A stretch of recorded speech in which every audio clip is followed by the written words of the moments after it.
Hello dear students, हम लोग 11th class में ना मूल कंसेप्ट स्टार्ट किए हुए हैं, ठीक है ना। मूल कंसेप्ट हम लोग का चल रहा है, 2 क्लास हुआ है अभी मूल कंसेप्ट का, ठीक है। इंट्रोडक्शन वगैरह के बाद हम लोग फर्स्ट क्लास में बेसिक चीज़ सब सीखें, ठीक है ना। मोल्स क्या है, मॉलिक्यूलर मास क्या है, एटॉमिक मास क्या है, ठीक है ना। फिर उसके बाद हम लोग मोलर मास सीखे, फिर उसके बाद नंबर ऑफ मोल्स निकालना सीखे मास की हेल्प से हम लोग, ठीक है।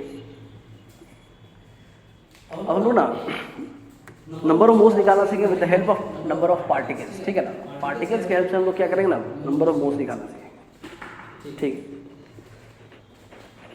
इसके लिए जो फॉर्मूला है ना, नंबर ऑफ पार्टिकल्स, ठीक है। इसके लिए formula number of moles into Avogadro number. मतलब ये हुआ कि नंबर ऑफ पार्टिकल्स को अगर एवोगैड्रो नंबर से डिवाइड कर दे तो क्या आ जाएगा हमारे पास, नंबर ऑफ मोल्स आ जाएगा, है ना। लास्ट में जब हम लोग पढ़े थे नंबर ऑफ मोल्स बराबर पढ़े थे given mass divide by molar mass, है ना। ये फॉर्मूला पढ़ कर आए थे हम लोग। यहाँ पर नंबर ऑफ मोल्स निकाले मास की हेल्प से, ठीक है ना। उसको मोलर मास से डिवाइड कर दी तो क्या आ गया हम लोग पास, नंबर ऑफ मोल्स आ गया। यहाँ भी अगर नंबर ऑफ पार्टिकल्स को हम लोग या एवोगैड्रो नंबर से डिवाइड कर दें तो हम लोग पास क्या आ जाएगा, नंबर ऑफ मोल्स आ जाएगा, ठीक। देखिए आपको थोड़ा याद दिला दें, बताया था आपको कि देखिए एक मोल अगर होगा कोई भी सब्सटेंस, ठीक है, उसके अंदर कितना नंबर ऑफ पार्टिकल्स होता है, Na, है ना। Na किसके बराबर, 6.022 × 10⁻23 पार्टिकल्स के बराबर, है ना। अगर कोई सब्सटेंस एक मोल होगा तब, अगर एक मोल नहीं हुआ, नहीं होने का मतलब कि एक मोल से या तो कम है या फिर एक मोल से ज़्यादा है। जब जाहिर सी बात है जब नंबर ऑफ मोल्स इंक्रीज करेगा तो नंबर ऑफ पार्टिकल्स भी इंक्रीज करेगा, और नंबर ऑफ मोल्स अगर डिक्रीज करेगा तो नंबर ऑफ पार्टिकल्स भी डिक्रीज करेगा, ठीक है। पार्टिकल्स कहने का क्या मतलब है,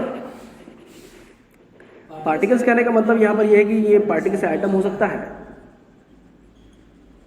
मॉलिक्यूल्स हो सकता है,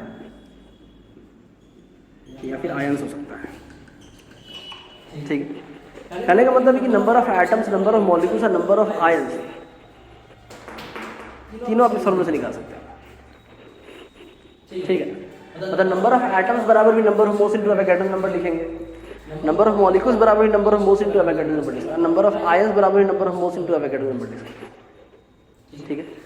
तो ये तो वैल्यू फिक्स हम लोग पास है, 6.022 × 10⁻23 in number of moles, number of, और number of moles last lecture में, लास्ट क्लास में आपको हम सिखा चुके हैं, ठीक है ना। ये कैसे निकालते हैं, अब नंबर ऑफ मोल्स जिस बच्चे को निकालने आएगा, ठीक है ना, ठीक है, तो नंबर ऑफ एटम बता सकता है, वही नंबर ऑफ मॉलिक्यूल्स बता सकता है, वही नंबर ऑफ आयंस भी बता सकता है। अगर नंबर ऑफ मोल्स आपको निकालने नहीं आया या पिछले वाला क्वेश्चन सॉल्व नहीं तो कर लीजिए आप, ठीक है। और उसमें कुछ ज़्यादा कुछ खास है नहीं, आप देख लीजिए कैसे निकालते हैं उसको, ठीक है। उस वीडियो लेक्चर को देख लीजिए, बहुत सारा क्वेश्चन भी दिया हुआ है, ठीक है। आपने कुछ बच्चे तो बना के भेज भी दिए हैं, ठीक है। तो पहले आप उसको कर लीजिए, उसके बाद यहाँ से number of particles, atom, molecules, ions निकाल सकते हैं, ठीक है। लिख लीजिए पहले आप।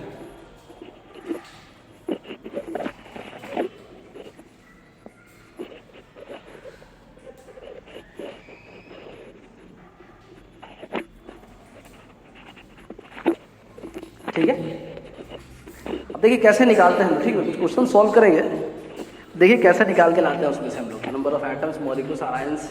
यहीं से फिर हम लोग आगे बढ़ जाएंगे और यहीं से इलेक्ट्रॉन, प्रोटॉन और न्यूट्रॉन भी निकालेंगे हम, ठीक है। देखिएगा, खैर अभी फिलहाल हम लोग एटम, मॉलिक्यूल और आयंस पर फोकस है। अच्छा, हम लोग कोशिश करते हैं कि एटम, मॉलिक्यूल और आयंस खत्म कर ले, ठीक है ना। फिर उसके बाद अगले क्लास में देखा जाएगा इलेक्ट्रॉन, प्रोटॉन, न्यूट्रॉन, ठीक है। हटा रहे हैं,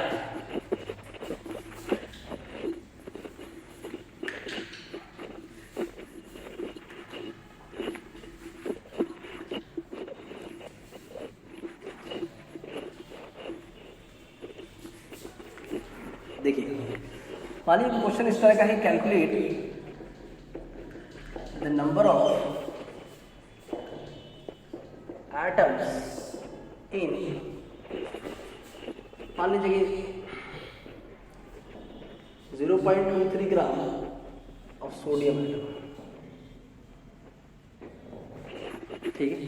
ये क्वेश्चन, तो हम लोग नंबर ऑफ एटम्स बताना किसमें, 0.23 ग्राम सोडियम एटम, ठीक है। तो देखिए अगर ये सोडियम 1 मोल अगर होता, जाहिर सी बात है नंबर ऑफ पार्टिकल्स हम लोग का फिक्स है 6.022 × 10⁻23, ठीक है। लेकिन ये मोल कितना है पहले ये चेक कर लेंगे। मोल निकालने के लिए क्या करेंगे,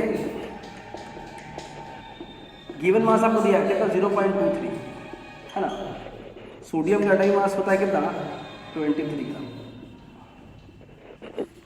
ठीक है। तो ये W मोलर मास, ठीक है। अब देखिए हम लोग क्या लिखेंगे, नंबर ऑफ मोल्स निकालिए, ठीक है ना। नंबर ऑफ मोल्स बराबर x/W, 0.23 डिवाइड बाय 23 कितना आएगा 0.01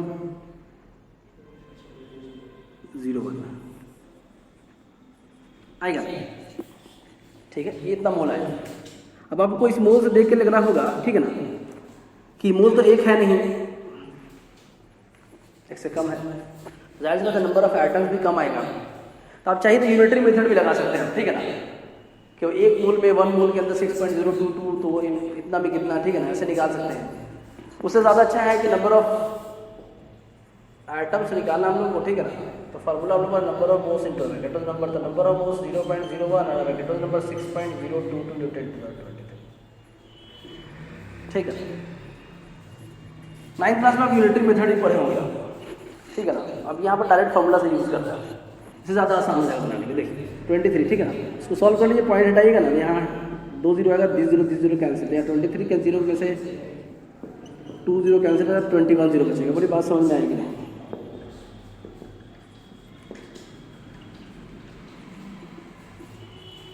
मतलब आपको ये समझ में आ रहा है कि सबका खेल नंबर ऑफ मोल्स पर टिका हुआ है। अगर आप मोल्स पता करने में कामयाब अगर हो जाते तो फिर उसके लिए फिर उसके बाद क्या काम सब थोड़ा आसान हो जाएगा,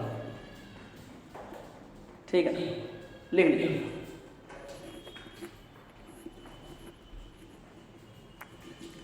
क्वेश्चन चेंज कर रहा हूँ, ठीक है ना, इसको लिख लीजिए आप, number of atoms, number of molecules, number of molecules,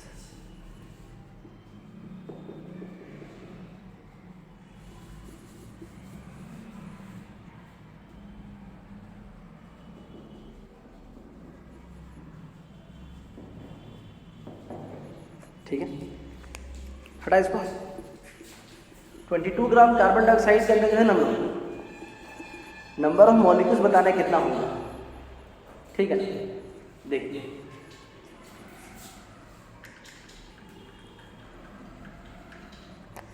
कितना मास दिया, गिवन मास 22 ग्राम, मोलर मास निकालेंगे इसका CO2 कितना आएगा 44 ग्राम पर आएगा। कार्बन का 12, ऑक्सीजन का 16, तो 16 को 2 से मल्टीप्लाई 32, 32 प्लस 12 44, ठीक है। x/W 22 डिवाइड 44, ठीक है ना, कितना मोल, हाफ मोल है ना। मोल हाफ होगा, जाहिर सी बात है नंबर ऑफ पार्टिकल्स भी क्या हो जाएगा, हाफ हो जाएगा। अब अब्जॉर्ब करना शुरू कर दिया, ठीक है ना, मतलब चीज़ों को देख के मतलब कैलकुलेशन करने की जरूरत नहीं पड़ेगी, ठीक है। तो नंबर ऑफ क्या निकालना है हमको, मॉलिक्यूल्स निकालना है, ठीक है। नंबर ऑफ मॉलिक्यूल्स निकाले तो नंबर ऑफ मोल्स हम लोग कितना निकाल के लाए, हाफ है ना, कैंसिल कर लिए 3.011 आएगा, 3.011 × 10⁻23, ये इतना नंबर ऑफ मॉलिक्यूल्स आएगा, ठीक है ना, एटम्स की मॉलिक्यूल्स, तो CO2 मॉलिक्यूल्स है इसलिए, ठीक है ना, ठीक है। कोई दिक्कत नहीं, देखिए मास है, मास से मोल्स निकालेंगे, मोल्स को जाकर पुट कर दी फॉर्मूला पर, नंबर ऑफ मॉलिक्यूल्स आएगा बस।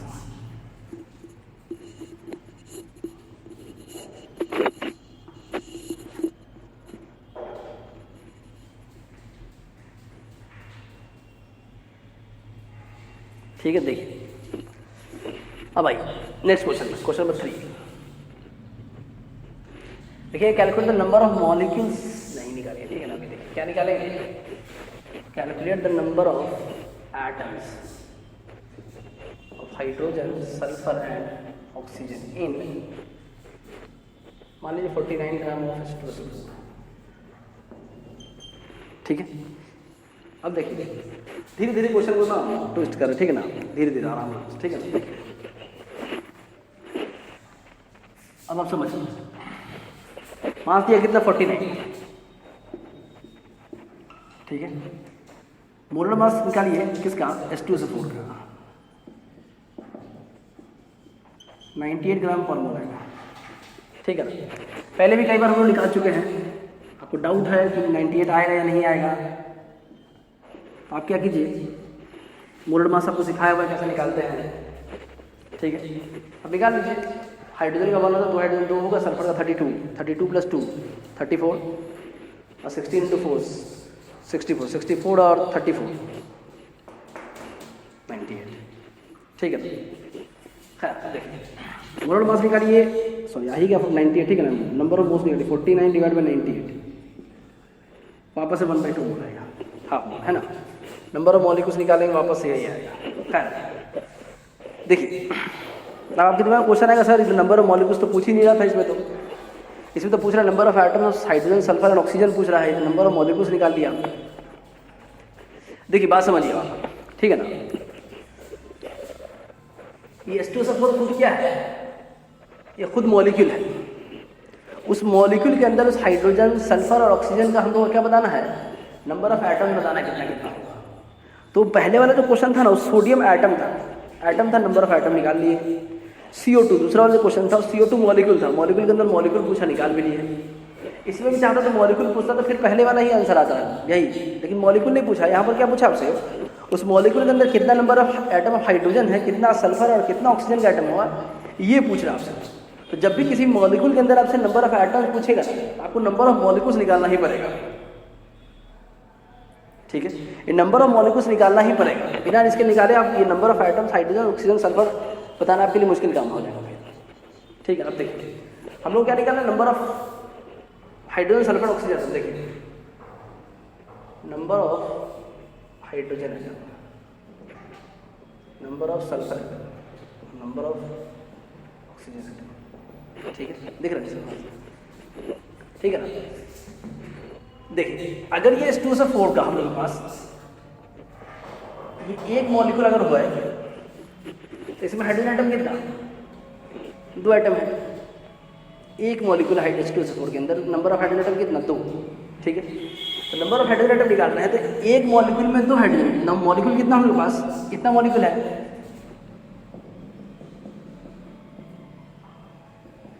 इसको 2 से मल्टीप्लाई कर दीजिए आप, ठीक है ना।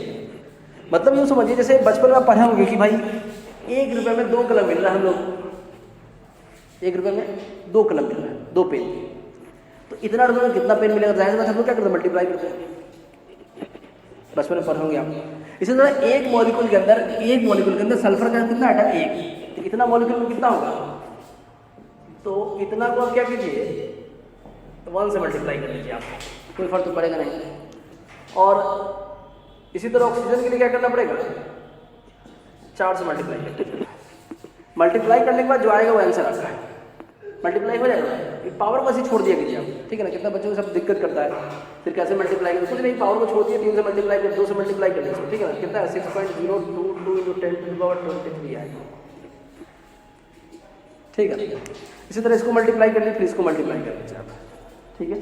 मल्टीप्लाई करने के बाद जो आएगा वो हम लोग का आंसर है, ठीक है। यहाँ तो 1 से मल्टीप्लाई है, तो कोई फर्क पड़ेगा नहीं, इतना ही रहेगा, 3.011 × 10⁻23 रहेगा।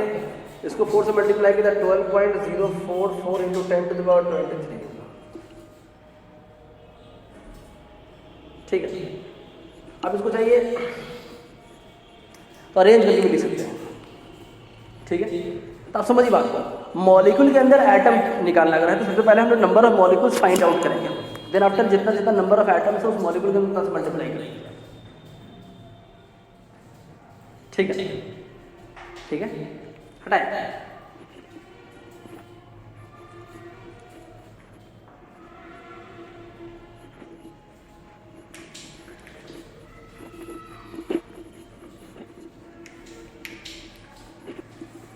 लिख लिया।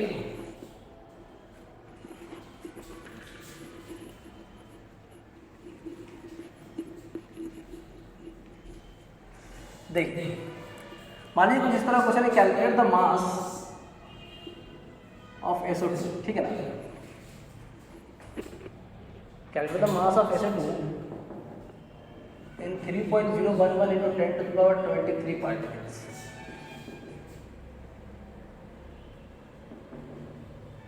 पार्टिकल्स ऑफ सब्सटेंस, ठीक है। अब देखिए अभी उल्टा है, ठीक है। अभी क्या था ना, मास की हेल्प से हम लोग नंबर ऑफ एटम निकाले, नंबर ऑफ मॉलिक्यूल्स निकाले, ठीक है, फिर मॉलिक्यूल्स के अंदर एटम निकाले हम लोग, ठीक है। अभी क्या क्या ना, SO2 का पार्टिकल दे रखा है, मतलब SO2 का मॉलिक्यूल है, तो नंबर ऑफ मॉलिक्यूल्स दे रखा है आपको, ठीक है ना। निकालना क्या हम लोग को, मास निकालना। देखिए तो फॉर्मूला क्या हमारे पास, नंबर ऑफ पार्टिकल्स बराबर number of moles into second number, यानी पता n निकल जाएगा। n बराबर क्या लिख सकते हैं, number of particles divide by n लिख सकते हैं। नंबर ऑफ पार्टिकल्स आपको दे रखा है कितना, 3.011 into 10 to the power 23 divide by ये 6.022 इंटू 10 टू द पावर 23, ठीक है। दिस कितना मोल आएगा, हाफ, ठीक है ना। 1/2 तो 0.5 में डिवाइड करके लिख सकते हैं, ठीक है ना। चाहिए तो डिवाइड, नंबर ऑफ मोल्स बराबर क्या पढ़ेंगे लोग, given mass divide by molar mass, है ना। यही मास निकालना हम लोग को है। तो मोल 1/2 है, ये मास तो चाहिए हम लोग को x, ठीक है ना। ये x चाहिए, ये w है मोलर मास, ठीक है। SO2 का मोलर मास निकालना, इसका 32 16 और 2 32 कितना 64, समझे कि नहीं। सल्फर का एटॉमिक मास 32 होता है, इसका 16 तो 16 को 2 से मल्टीप्लाई 32, इसका 32, इसका 32, टोटल 64, 2 से कैंसिल। x बराबर कितना 32 ग्राम आंसर, ठीक है। बोली बात समझ में आ रही है कि नहीं, ठीक है। देखिए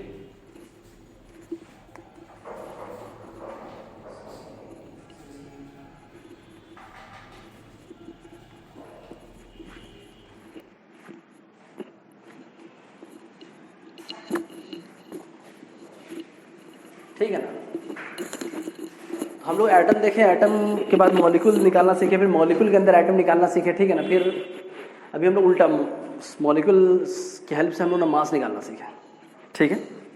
ये सब सिंपल क्वेश्चन सब है, ठीक है ना। देखिए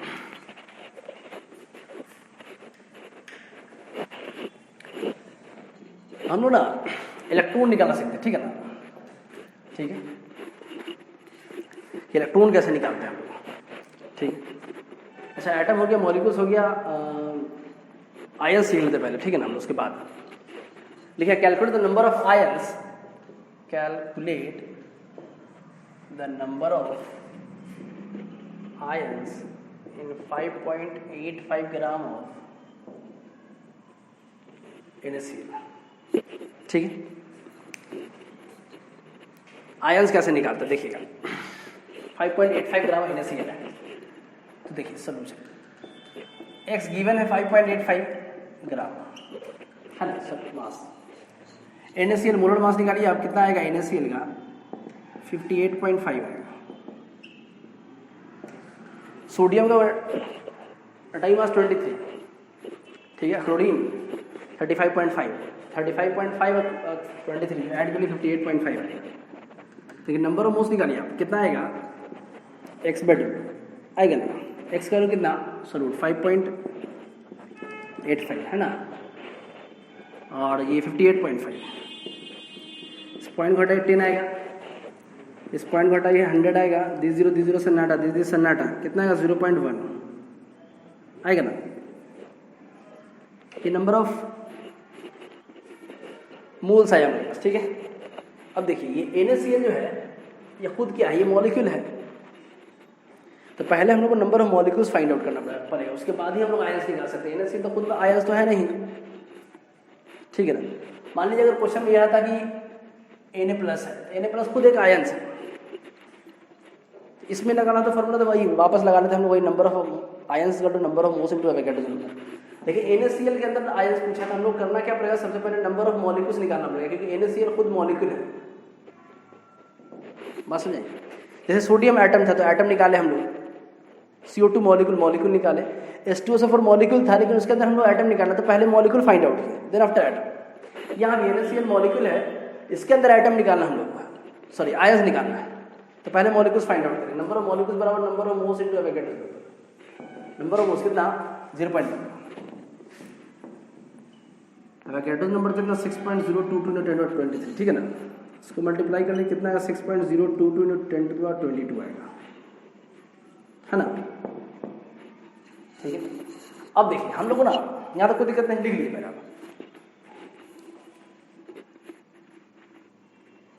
ठीक है।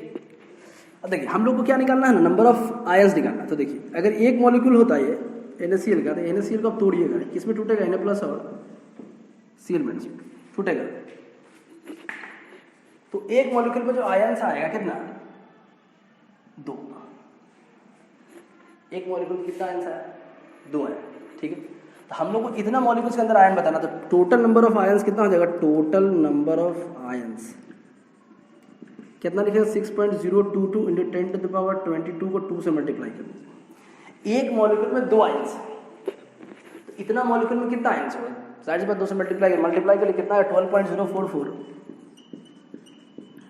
× 10⁻22, द नंबर ऑफ आयंस आएगा। मेरी बात समझ में आएगी, ठीक है ना।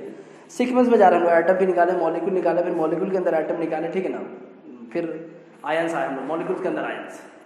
अगर यही सिंपली सिर्फ आयंस होता ये, तो यहाँ पर डायरेक्ट फॉर्मूला लगा लेते, नंबर ऑफ आयंस बराबर number of moles into Avogadro number, answer आता डायरेक्ट। लेकिन खुद तो दिया ही मॉलिक्यूल, उस मॉलिक्यूल के अंदर नंबर ऑफ आयंस बताना हम लोग, ठीक है, लिख लीजिए।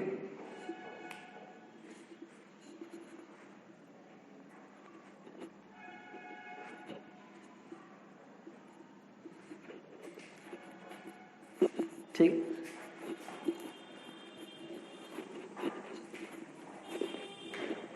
हटा दे।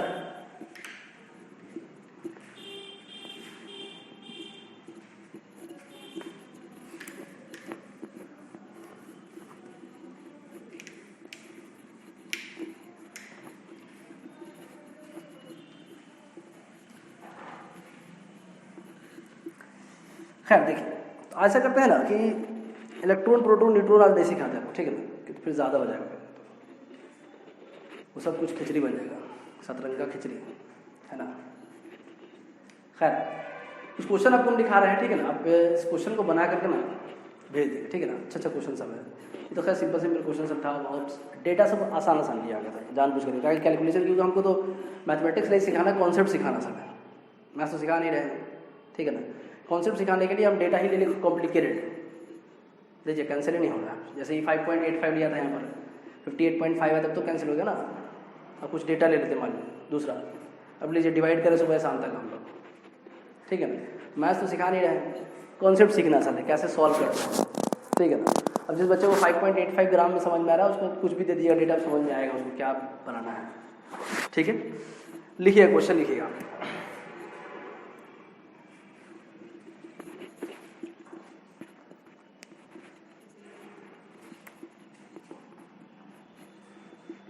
calculate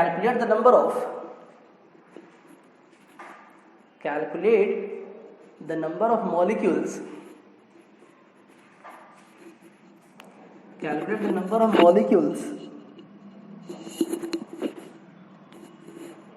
in 51 gram of NH3, in 51 gram of NH3, ठीक है। आसान क्वेश्चन है, प्रैक्टिस के लिए दे रहा है, ठीक है ना। Second, calculate the number of atoms of carbon, hydrogen and oxygen. Calculate the number of atoms of carbon, hydrogen and oxygen in 1.8 gram of C6H12O6, ठीक है। थर्ड, ओके नहीं, सेकेंड और फिलहाल फिर से calculate the number of atoms of carbon, hydrogen, oxygen in 1.8 gram of glucose C6H12O6, ठीक है। Third अच्छा क्वेश्चन है, ठीक है। लिखिए from 440 milligram from 440 milligram of CO2 from 440 440 का वोल्ट भी होता है, नहीं खैर उसकी बात नहीं कर रहा।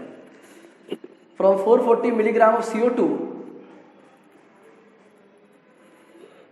from 440 milligram of CO2 6 into 10 to the power 20 molecules are removed.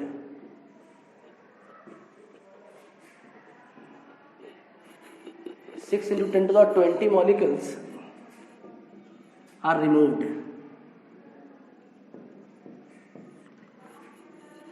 From 440 milligram of CO2 6 into 10 to the power 20 molecules are removed. How much moles of CO2 are left? How much moles of CO2 are left? How much moles of CO2 are left? Question समझ में आया? Question में लिखा है कि 440 milligram CO2, मतलब मान लीजिए कंटेनर है, ठीक है, इसके अंदर 440 मिलीग्राम क्या है? CO2 कार्बन डाइऑक्साइड है, ठीक है। इसमें से लिखा है क्या ना 6 into 10 to the power 20 molecules को हटा दिया गया है, ठीक है ना। 6 into 10 to the power 20 molecules are removed, हटा दिया गया। अब पता पूछिए रहा है कि इस कंटेनर के अंदर कितना मोल्स CO2 का लेफ्ट करेगा, बचेगा। क्वेश्चन समझिए आप, देखिए डेटा दिया है, जो गैस लिया है, जो CO2 को मास में लिया, ग्राम में लिया, ठीक, मास दिया है, हटाया मॉलिक्यूल्स को। अब पूछ क्या रहा है ये? मोल्स, ठीक है। थोड़ा सा पेशेंस से बनाइएगा, होशियारी से बनाइएगा, ठीक है ना, ठीक है। खाली तीसरा क्वेश्चन हो, ठीक है। फोर्थ क्वेश्चन ना हाइपोथेटिकल क्वेश्चन है, ठीक है ना, मतलब कहते हैं ना इमेजिनरी क्वेश्चन है, मनगढ़ंत कहानी की तरह बनाया हुआ है, ठीक है ना, तो घबराइएगा नहीं आप। लिखेगा, देखिए how much time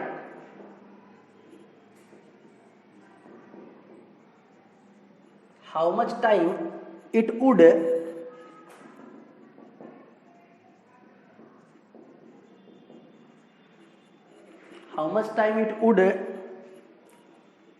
take to spend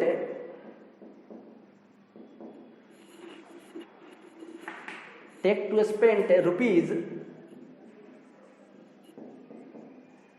equal to Avogadro's number.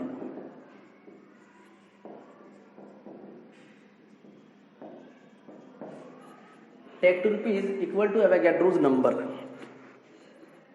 If the rate of spend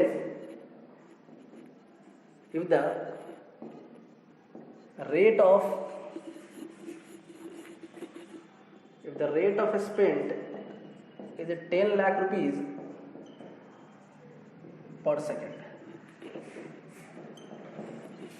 खैर ये हाइपोथेटिकल क्वेश्चन है, ठीक है ना, लिख लीजिए। If the rate of spend is 10 lakh rupees per second. Question समझ में आया? क्वेश्चन ये कर रहा है कि अगर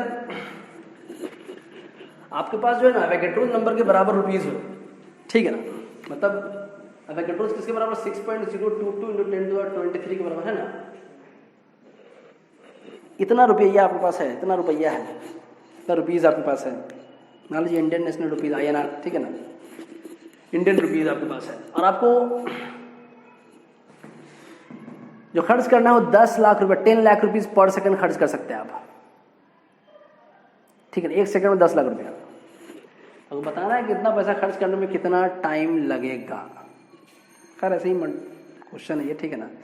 इस तरह क्वेश्चन आपको NCERT में भी मिलेगा, ठीक है ना। कहाँ पे मिलेगा आपको बता दे रहे हैं, चाहिए तो बना सकते हैं। NCERT चैप्टर नंबर 5 में मिलेगा आपको, ठीक है ना, स्टेट्स ऑफ मैटर में।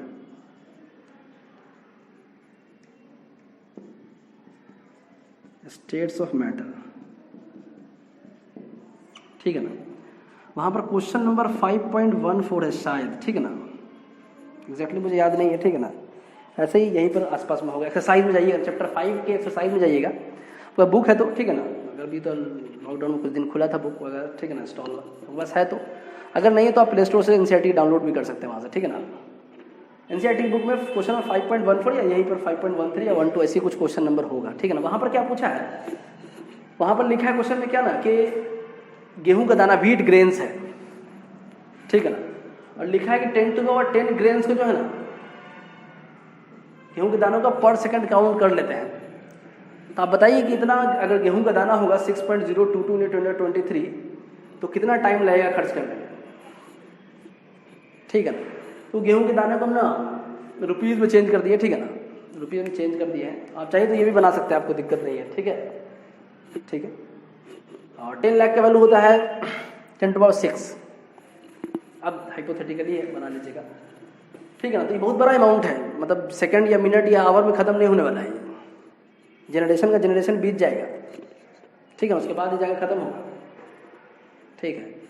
वो एक साल बोर्ड में पढ़ा रहा था मैं, तो पूछा कि भाई बताओ, चलो से भाई पढ़ा रहा था 11th वालों को कि बॉयज़ भी गर्ल्स लोग भी, सब लोग से पूछा कि बताओ इतना पैसा अगर मिल जाए तो क्या करोगे तुम, ठीक है ना। तो बॉयज़ लोग से पूछा, फिर गर्ल्स लोग से भी पूछा, दोनों का 2 तरह का आंसर था, ठीक है ना। या पहले बना लीजिए क्वेश्चन को, नेक्स्ट क्लास में आपको बताएंगे दोनों का क्या क्या आंसर था। पहले आपका आंसर देख लो उसके बाद, ठीक है। उन लोग का अलग मतलब आंसर था, ठीक है ना, यूनिक आंसर था, ठीक है। तो आप इतना सॉल्व कर लीजिए, सॉल्व करके आप भेज देंगे, ठीक है ना। अच्छा एक क्वेश्चन और लिख लीजिए, छोड़िए अगली क्लास में लिखाएंगे, रख लीजिए, ठीक है ना, बना लीजिए आप इतना, फिर बाकी बात नेक्स्ट क्लास में करेंगे, ठीक है ना। Thank you.